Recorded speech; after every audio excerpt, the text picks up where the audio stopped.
Go. Now.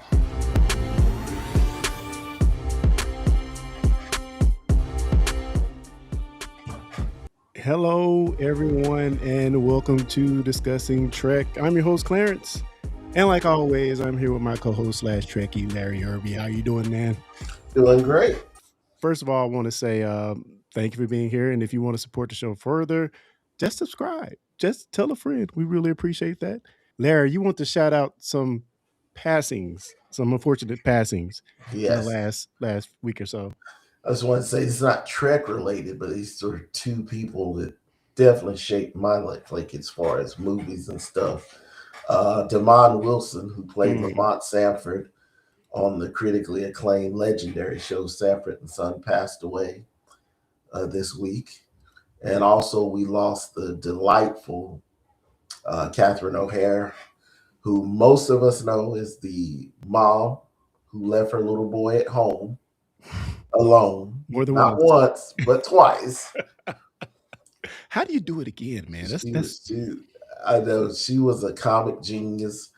Um, of course, from Beetlejuice. Also, she played the mom and then reprised the role in Beetlejuice, which came out last year. So, yeah. just sending out thoughts and prayers because they were definitely incredibly influential in their own spaces. That's Yeah, it. man. Yeah, my dad used to watch Sanford and Son all the time. Hence, I watch Sanford and Son all the time, and that definitely was I don't know if seminal was the word. It's a very important show for me growing up. As you know, when I was coming up, I was watching all those older shows that I missed, and my dad probably watched like Sanford and Son, Mama's Family, all those shows like that that came out a little bit earlier, before me. What's the wow, the Mayberry Show, all those shows that came out before me, and it's sad to see him go, honestly. But he lived a pretty long life. But He did. uh, He lived a great life. definitely one of the greats as far as sitcoms are concerned, for sure. Well, it always takes, a lot of people forget this, it takes a great straight man to make the comedic, person fire. And so, Yeah, Devon was always that straight man as Lamont, which allowed Red Fox, to do what he did, which was yeah, be outrageously funny and hysterical. yeah. And I don't think maybe nobody left from that cast is alive at this point. That's sad for certain. I don't know of many. Yeah, man. Let's go ahead and if nothing else, we do have some feedback from Eric who's in the chat here, and I'm gonna bring it up a little bit later. But let's get into it. Our review of Starfleet Academy Vox Excelso. When an existential crisis threatens to wipe out the beloved but infamous Star Trek species, the Klingons, a cadet is forced to confront his past and strained relationship with his family as he pursues an unexpected method of coping. Nyla, Captain Nyla Ake, races against time to save the species from extinction. Let's get into it, man. What are your high level thoughts on this episode? Love this episode. Loved it.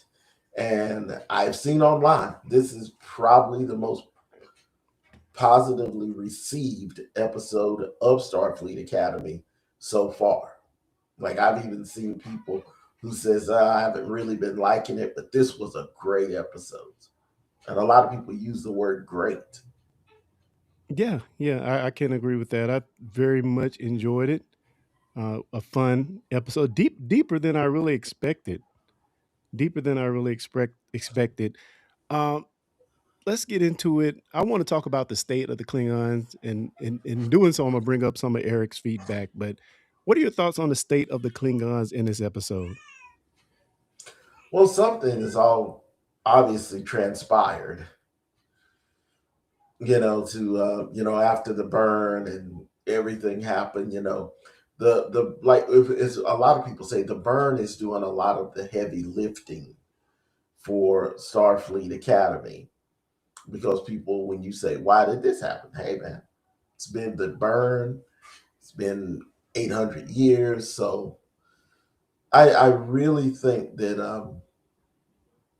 I think it's sad in a way because it's like the second time the Klingons were that we know of were on the edge of extinction. Of course, remember in the undiscovered country, Praxis, their moon exploded and polluted their ozone layer. And so this would be like the Klingons' second new home world because that world that they were on wasn't the original Kronos if we're going by canon.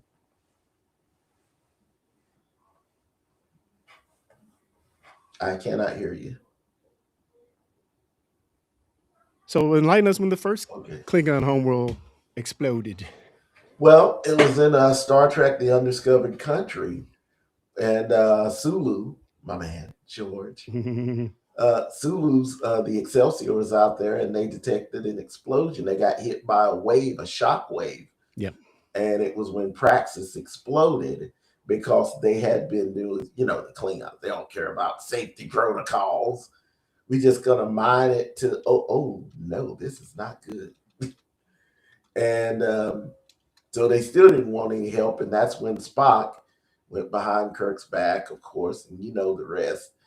Got the Federation to get involved. So we think, obviously, from canon, they really never touched on it, but we assume that they moved them to another planet over the period by the time we got to Picard now.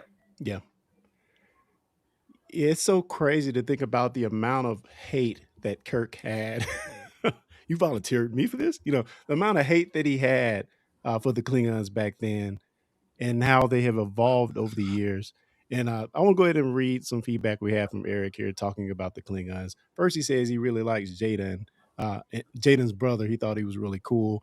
But he gets to talking about more of the Klingons. He says, having watched the show for as long as I and Larry have, shout out to my fellow old man, to you, Larry. I tracked with interest the Klingon evolution with the Trek universe. The Klingons started out as a metaphorical adversary to the Western democracies of the 1960s, USA, NATO, and they were an amalgamation of the communist adversaries of the day, USSR, Red China, aggressive expansionists. Then came the movies, starting with the motion picture in 1979. The Klingon makeup was improved, and they took on a new look, and generally how we know them now. Their uniforms and honor codes resembled the Shogun warriors of feudal Japan, and and with TNG and Worf, they introduced some Viking elements such as the afterlife, Valhalla slash Stavkor. Both societies had their noble houses. So he's giving a little shout out to where the Klingons come from and where we see them in this episode, which is vastly different in a lot of ways. In a lot of ways. As you mentioned, their home planet is destroyed due to the burn. Again, like you said, we're seeing. I like how the burn, as much as it has been hated, and how we don't talk about the burn. I like how it's driving the show. It's really driving every single element of the show, and to see the Klingons for their homeworld to get destroyed because they had dilithium on their planet, they got destroyed, and to see them becoming sort of these nomads. And shout out to Star Trek Discovery Episode 1. The Federation will come giving gifts and try to lure you in. And that's kind of what we see here. And they are just trying to remain Klingon through all of this. So just an excellent portrayal of that. Let's get into a little bit more of Jaden in this episode. I had a few problems with Jaden when he was first introduced to us, and it's just because he felt so different from what we've seen so far. And a timid, a reserved, a uh, doctor. We've seen Doctor Klingons before, but a doctor first Klingon, no violence. I don't want to kill anything, and it just felt so different and off for me at first. But I love that we got this backstory that kind of explains that he's just always been an odd duck, and that's okay. And for people in their lives, oftentimes you don't have people who understand that. And him being the Klingon, we see that the only people that really a person that really understood that, or so we thought that understood it, was his brother. What did you think about the relationship between him and his brother? I'm going to tell you what I thought about their relationship, but I also threw it back to two other brothers. And I said, don't always, this was in another group chat online we Hmm. had, and I said, I compared that a lot to Rom Yeah. from Deep Space Nine, because you had the two brothers, you had Quark and Rom, and Quark was more of your stereotypical Ferengi, always about profit, always, and Rom didn't care as much about it. That he cared about doing what was right, you know, and things of that nature. So I think Jaden and his brother's relationship was quite beautiful. You know, they were not just brothers, they were best friends, you Yep. know. And I think sometimes we choose to focus on the warrior, this or that of the Klingons and forget that the Klingons are have a, you know, Star Trek has created a very rich tapestry of that culture, you know, of this created culture, and it's pretty deep, you know, at this point. So I really enjoyed that. Y- Yeah, and I really love that we got to kind of revisit to see the state where they are right now. I know that we originally came to what 3184, that we didn't think we'd see the Klingons at all, quite frankly, because they had been so hated upon in their past life and in early Discovery, the first two episodes, mainly because they were changed so drastically. But I love that we're coming here, and I feel like we still keep some of the elements of the original Discovery Klingons, not as so much of the craziness, but I like that these designs feel different and fresh, but still reminiscent of the TNG era that we have here, and even the movies. Quite frankly, I think it may mirror the movies a little bit more. Um, but yeah, I love that we get to see this culture from a different side. We get to see that maybe weirdly, and I like your comment on this, that we had a triad, a triple, one might say, with the Klingons. Now, I don't know if that's due to their new nomadic norms, or has it been something we never just heard about? But we do get that introduced in this episode as well. Did that throw you for a loop? Not really, not really, because well, here's the thing: the Andorians, they already introduced that. That's on Star Trek Online. It was mentioned in the show that Andorians can have, like, their family groups are made up of three. Hmm. So it can be, I guess, two males and a female, or two females and a male, you know, or whatever. So, you know, it didn't bother me. You know, I know some people, you know, were, to be fair, I just thought, oh, well, this is something new they're adding in. And yeah, I was fine with it. Yeah, and in a sense, to me, it would kind of make sense too, in where you're now a nomadic couple. I mean, we don't know how the extent of the relationship, but couples, live together sometimes to just try to make ends meet. So they just, they this is their new dynamic, and I'm not mad at it. Now, as far as Star, the brother, I and even Marge mentions it here. Excuse me. The love between the brothers was obvious, and it was. Sometimes when you're that quirky, different person, sometimes the only people that really understand you is going to be your family. And in this case, it was only his brother. Uh, and I love how we get that, even though his father, mother, other father didn't really show it, that he could see, they really did get that he was different. And even in that, parents always try to make you what they want you to be, or their dreams for you. So even in that, they tried, it didn't work. And we see when they go on a hunt, the dad misses on a purpose, according to Commander Thok, and that's his way of showing him that he accepted him.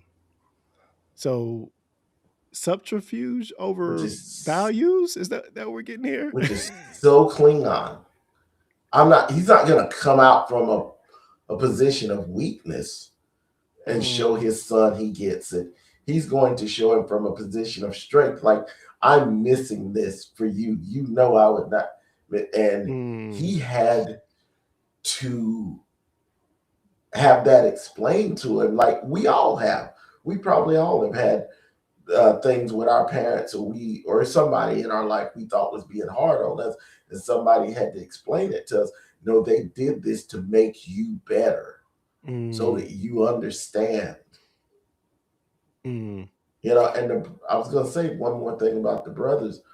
I had a dear friend named Mike, who's passed now, but he was kind of like that with me. We played ball together, but I was always into playing D&D and Star Trek and Star Wars, and he wasn't into any of that. But we were still like brothers, and you know that never changed. And he mm. never got Star Trek. He never certainly didn't get D&D, but he never tried to change me. Yeah, yeah. It's great to have people like that in your life, man. And sometimes you Yeah. have to survive.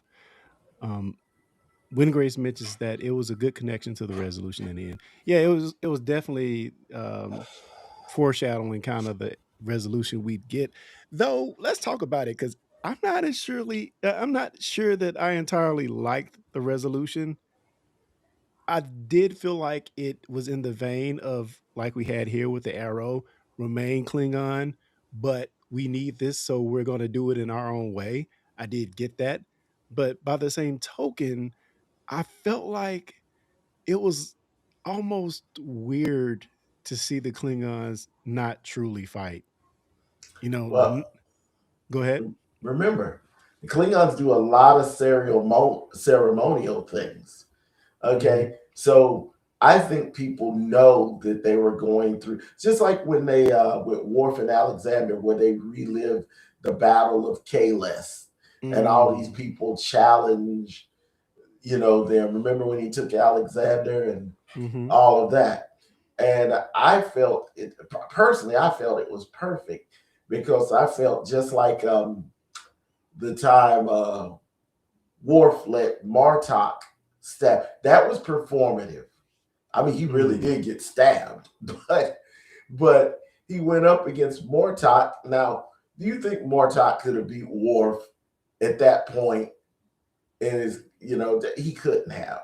So Worf did gift him that victory, which rejuvenated Martok's warrior spirit. And mm. after that, after he stabbed Worf, he's like, "What, Jimmy? Dog, where they at? Let's go. Let's Wow, roll. Let's roll." wow. And That's that's it. So a lot of things that Klingons do are ceremonial. So I think they would be okay with not really shedding blood as long as it didn't come up from a point of weakness. yeah. I don't know.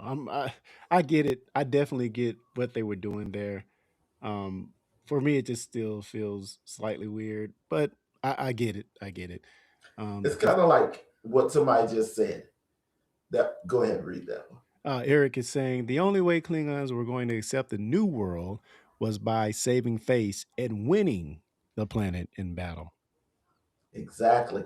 Even if we know it's largely for ceremony, remember the Klingons are a very ceremonial type of people. They do things just like they do the ceremony with the tea, and you're invited to do it even though they know you really can't as a human. The tea is poisonous to humans you Yeah, know yeah, yeah. so a lot of their stuff they do has to do with ceremony. Agreed. Agreed. Then we had the other part of this episode, which was all about the debate, all about the doctor and his debate performance for the kids, the class.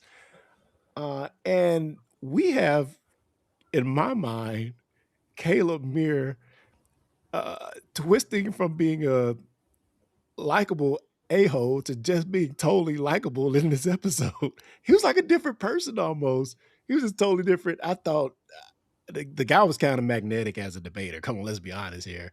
He really surprised me, and kudos to the actor, um, Sandro Rosta in this episode because he was fantastic. What did you think about Caleb Muir in this episode, Oh, man? he brought his A game as an actor. I was very pleased to see that. I was very pleased to see how passionate they both were. And Caleb, that's the thing. Caleb is seeing just as much hardship as Jaden has. Mm-hmm. They neither one come from privilege, as where you have uh De- what's his name? Jaden. Darren. Oh, Darren. Darren. Yeah, Darren. Darren, where he is he had a great scene too. Yeah. Um he comes from privilege. And the other young lady, dang, I'm blanking Genesis on her or name. Sam. Genesis. Genesis is from privilege also. Yeah. She always mentions her dad was Starfleet admiral and stuff like that. So these two, it makes sense that they would have a bond, that they would bond from their shared, backgrounds, different backgrounds, but similar. Yeah. They both orphaned in a sense. I really liked how they tried to make the connection, and then instantly put them butt heads against each other in this debate, which um, I don't know how many of those articles they were quoting were directly from the fake Starfleet charter that's out there somewhere, but they were spouting that stuff out, and it was just almost like we were in lawyer mode. Some of the best episodes of Star Trek is when they're in their courtroom So slash you lawyer not kidding. scenes, as they even reference was it Measure of a Man that they referenced one of the Yeah. Picard, yeah, Yeah. as well. So yeah, this was like, And Arthur yep, with the doctor himself. yeah, peak peak Star Trek, peak Star Trek. Some of the best episodes, and I even really love that courtroom room episode from Strange New Worlds that we had. Um, but yeah, I just loved all the debate stuff. Seeing Jaden fight through his fear, because it definitely was a fear that he had of speaking in public, and and the stakes were high for him. Not only was he speaking in public, but he had to kind of defend his now nomadic race of species of people, which was a lot of pressure. And I think they did it in a fun way. I liked when the doctor was chastising them for addressing each other directly. Don't make it personal. I love that he was doing that. It was just a fun time, man. I really enjoyed it. I love there was a saying on Klingon Star Trek Online. There's a thing Klingon Makta, if I'm saying that right. Klingon Mm-hmm. Makta. Remain Klingon. Mm, And mm, that is yeah, that. So that's what he was trying to do, yeah. is remain Klingon. And see, often this happened to me today with somebody, and I won't get into the whole thing, but it was about teams changing their name, their mascot names Mm-hmm. and stuff like that, to something, I guess, more politically correct. And some people hate it, some people don't mind it. And one guy says, "Oh, I hate it because I felt like I lost something." And I said, "Well, okay, but you're only thinking about what you want.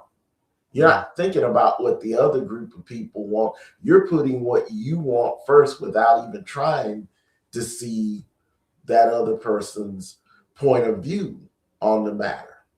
yeah, yeah. And I really love the dynamic of Jaden seemingly having rejected all of the things that make him Klingon. He's not violent. He's very meek, mild. Wants to be a doctor, not a warrior.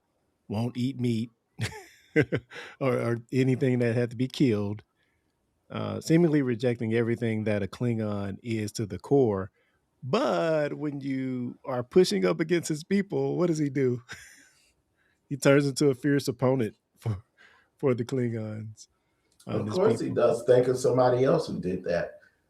a guy by the name of Cybok, who Mm. went against his people's doctrine and was banished for it. He, of course, refused logic. He says emotion could give you clarity Mm. if it was maintained. So I think there's probably some, but some of our best characters in Star Trek come when we subvert expectations. Yeah, everybody in this group is not all the same, just like Yeah. humanity is a virtual paradise, right? But we see we got some really crappy humans still on Earth as many Ain't that the times truth? as the admirals try to take over Starfleet. Yeah. No doubt. No doubt, man. Um, I love this line that Marge mentions in the chat. The doc says, "I debated myself into existence." Man, and let's just talk about Robert Picardo in this episode. I love the doc. I love that dude so much, man, and he just brought it. He just brought it. He always does. It feel like he doesn't miss a step from the Voyager days. He's back with the witty comments and the jokes, and also very serious at times. So kudos to Robert Ricardo, man, because he's just an excellent, excellent actor, and I love seeing him back. I think this was perfect to give to him rather than any other senior character on the show because he knows what it's like to be not valued as the crew of Voyager didn't value him as a real being for a long time. I mean, Yeah, yeah, man. he would be saying something, Janeway with them like computer in program. He's like, Yeah, he fought for the right to turn his own program on and off, and then all his people, other copies of him yeah, or versions were being used to mine yeah, photons be dilithium, free. Yeah, So no one was more perfect to be in charge of this than he was. yeah, so good, man. We have a comment here from Retney where she's saying that it seems Caleb was beginning to find his purpose in Starfleet with the debates. He was able to apply what life taught him to a better purpose. And yeah, it was really interesting to hear him talk about the fact that, oh, I was in prison. I read a lot. Because he doesn't come off as the geek, but obviously he's very geeky in a lot of ways. The way he reprogrammed their matter in the first episode. I'm beginning to really really enjoy that character, and he was great this episode. Well, I think you always have to remember Caleb, as much as um, you know, Captain Ake, as much as she wants to help Caleb, let's not forget he wouldn't be at the academy if he was just a run of the mill person. Oh yeah, oh yeah, He's got it. Everybody in that academy you see sitting there, everybody you may not see, they're all on a genius level. oh no doubt. Even in that system, it's not just like um some guy off the street and's like, "Hey, you want to go Starfleet Academy?" Dude, They'll just send you some orb that you can pick up, and it says, "Come join Starfleet," and that's how you get there. Sometimes, in the case of Jaden. Oh, dude. What did you think of, and hope I'm saying his name right, the character played by David Keeley, Obel Wojcik, the Klingon in this episode? What did you so think I about? really like that. I liked like he reminded me of a Klingon war. But remember, he's a lot. Was a war kind of transitioned from the way they tell into being more of a diplomat. Mm-hmm. I mean, he's 100 years old, so that means Yeah, he was a little kid when the burn happened, right? yeah, So, or at least he was a young man yeah. I would say so. Yeah. when it happened. And I just love that between him and Ake. I always remember him as Ake. Um, and you can find out that they were a little bit more than friends. Hey, you know what? Dude, I keep saying it. I think I said it last week too. I did not like Nyla Ake when I first saw her on screen. I was like, "Oh, this is going to be terrible." And I was just talking to my brother-in-law today. He was like, "I love her." She's like, "I would want to be under her. I would want to be, a student under her control because she looks like she's fun." And us coming from, well, mainly me coming from the point of view of like, oh man, she's off the beaten path. She's quirky, just like Palia. She does seemingly weird things all the time, and I don't know about her command style. She's laid back in the chair like she's just relaxing on the couch. Do I really? Is this what I want? But I love it. I love it. I think the quirkiness really works, and especially when you're talking about leading students. Um, she can play both sides of it. She can hint of things they should do without telling them outright because she has this quirkiness about her. And I want to see her. We saw a little bit of her command style in this episode. I want to see more of her in in the trenches a little bit to get a sense of her in the trenches because I mean I'm loving her as the head of Starfleet Academy. I think she's the perfect fit for that. I also wanted to point out the I love her style, and I love the thing goes. She is somebody. Don't underestimate the quirkiness. She gets things done. Like we don't even know how long she's been a Starfleet officer. Mm-hmm. You know, she's probably been a Starfleet officer an infinite time. Who knows? She might have even been way higher rank than she is now, and Mm-hmm. left Starfleet and decided to come back at that rank. But it's obvious. The I love seeing Admiral Vance in a different way. I love seeing Yeah. him where he's more relaxed. Because number one, this is the actor's name is Odette Ofar. Fur. Odette Odette Fur, I Far. think. Odette Fur. I loved him, of course, ever since The Mummy. He's wonderful. But I love seeing because she knew him. She may have known his mother and father, but we obviously know she's known him pretty much his whole life because Yeah. she calls him Charlie, and he doesn't fight back. So not everybody gets to call the commander of Starfleet Charlie, Yeah. Yeah. especially somebody who he technically outranks. Yeah. Yeah. So good. So good, man. But yeah, any kind of final takeaways? Okay. I think the other characters in the episode were, they were kind Oh, of very minor roles, but they were very good as well. Um, you Duran. know, Remember that scene where he goes and he shows Jaden to embody his power and he teaches him the chant? yeah, That was a Raimi, big deal. Raimi. And I really and I know some people picked up on a little Yeah, and so I'm like, oh, what's going on here? well, he already described himself as polyamorous. Yeah, he So did. He did. It definitely, so when they were in the locker room, he did mention that. So, but I think maybe there was some attraction there, and I'm totally okay with that. I And was telling my wife about that, and she's like, "I like that guy's character. He's a jerk, but he's actually kind of a jerk." He and Caleb have their moments where you just go, "Okay, I like that." yeah, this was the episode when everybody became a little bit more adult in their approach. I wonder if we're going to go back to a hole one and a hole two, maybe. I don't know.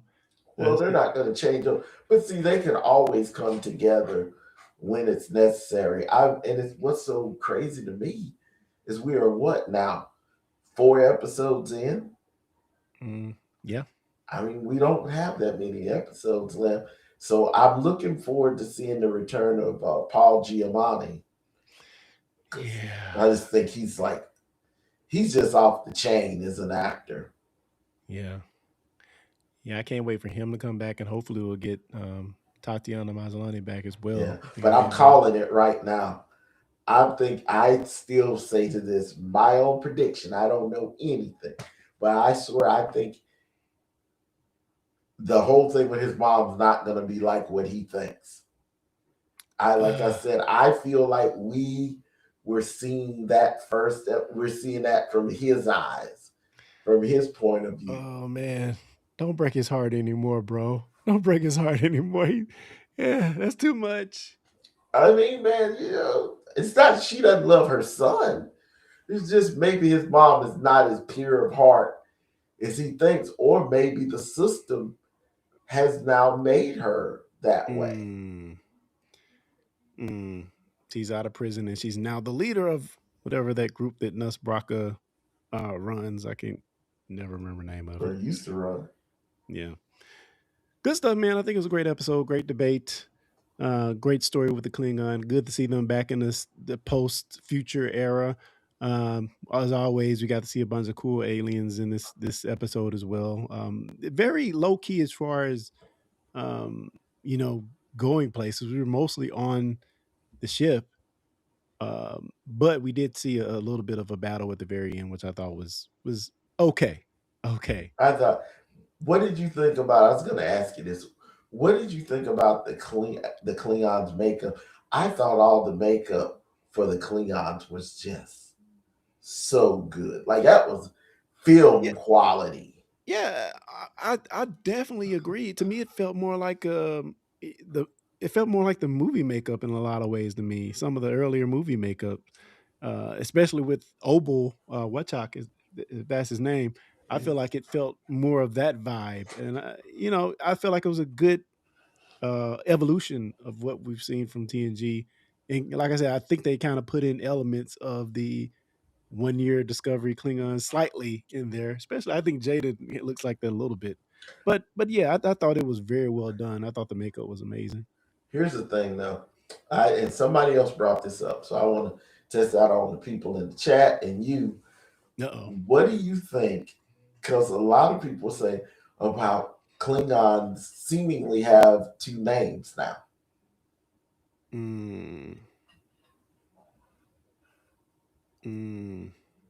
Since what? Well, no, we have Thar, Jaden.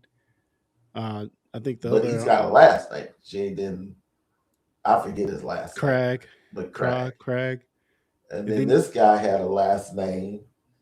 And so people are like, oh, well, so like Klingons. And I said, I think Klingons always had last names. You just put the honor. It's kind of like in some cultures, the last name comes first yeah, to honor the that's true. family before the individual. So maybe that's what it was. And maybe like we said, the time jump is doing the work for us. Maybe culture has changed Yeah, somewhat. yeah, yeah. And then we got so much, and we talked about this before. We got so much of the mixing of the Klingons. We have the Tellarite Klingon Braca. Yeah. We have the Jemadar Klingon and Thok.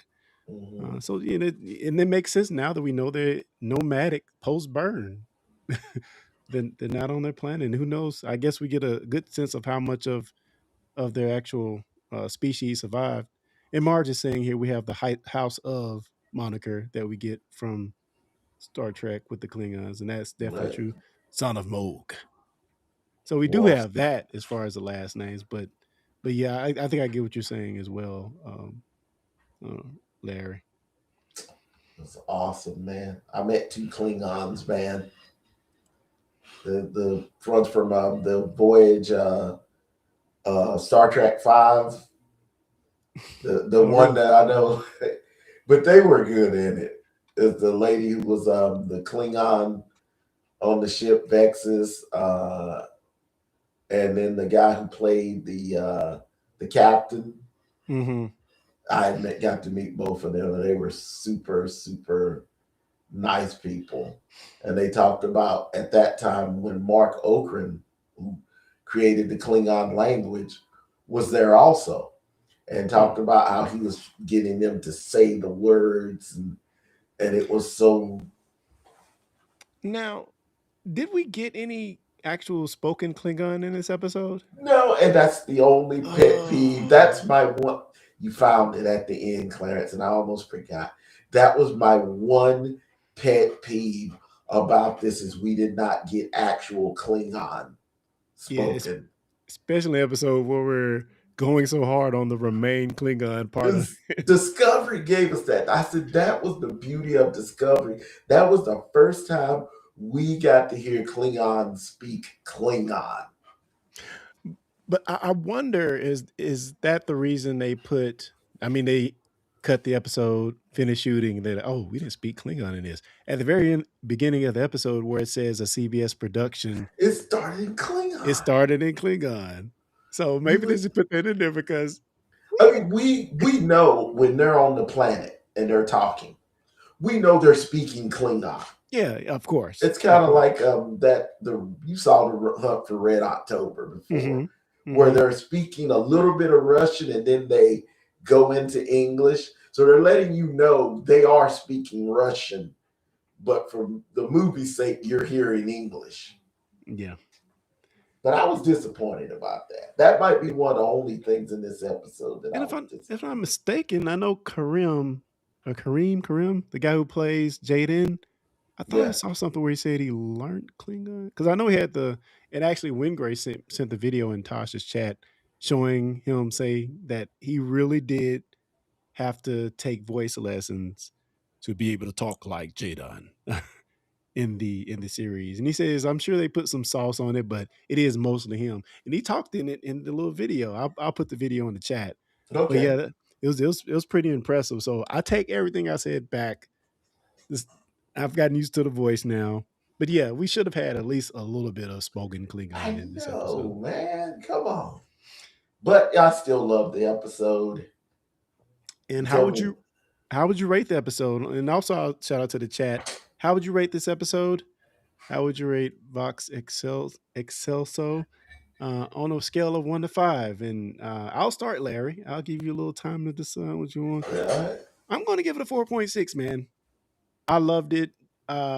No real qualms other than maybe I felt like the Klingons at the end they gave up. I mean, or they played along with it a little too easily to me. But I get it goes along with the whole theme of the episode. I get it. I get what they were doing there. So I think I really enjoyed that, and I get a 4.6. I think I really liked the episode, man. No real qualms about it, man. I'm going to give it 4.8 Warrior Mm. Stew. 4.8 Warrior Stew. I enjoyed this episode and I'm glad. And you know, when you were talking about Ake and other things that you didn't particularly like now that you've warmed up to, you know what that's called, Clarence? That's called having an open mind. mm, mm. Now, let me say this: as we see the ratings coming in from the chat, I have seen a lot of YouTubers trashing Academy. What? Because I like because you can go on YouTube, you can like say, "Don't show me this channel anymore." It was some channel, and there was a lot of views on it, like 97,000 views. I forgot what channel it was, but man, it was the title was pretty much bashing it, so I didn't even watch the video. Like, man, just it's come on, guys, come on. Well, this is how people make money on YouTube. You know, right now, with the amount of people we get, if we change this channel and we just went in full on hate mode, bro, you know how many subscription we would probably get? Mm, It would mm. be, I ain't saying we'd still be like the belle of the ball or nothing, but we would probably get way more because negativity, sadly, it's like there's a guy on YouTube, and I should name his name. I'll find out, and I'll shout him out next time. Nothing to do with Star Trek, but there's a guy who does videos, and all his videos are positive videos. But he sets them up like there's going to be drama. He says, "Here's Clarence," and Clarence ran into Larry, and what happened between these two guys, you'll never think. And it's something like Clarence was so nice that he paid Larry's car payment off, a car loan off, and man, that's awesome. And all his videos are like that. positive stuff. We aim to be. We aim to be. And I just dropped the link to that video of Kareem talking about his Cool. voice in the chat for people to check out later. Let's get the reviews, the ratings from the chat room. We have 5 out of 5 debate points from Marge. We have 4.5 Falcon close calls from Tasha. Brittany gives this 4 debate points as well. And we have a 4 out of 5 from Would Not Stop 4286. He says, but I have to watch it again. I truly love how they took a chance on the advice of a cadet and truly communicated with the Klingons in a culturally responsive way. Don't we all aim for that? I didn't even know Tasha was in the chat. Hey, Tasha. Miss you. And let me just say, if I was going to be in the Klingon triad, I wanted to be with the Duras sisters. Let me just say. Listen, sir. Settle down now. I'm just saying, it's on theme. It's Not on theme with the no, not the Duras sisters. No, if I gotta be in that, I'm taking what's her name? Grisilla, the one that Worf fell head over heels in. In Beta Canon, he actually married her and had another son.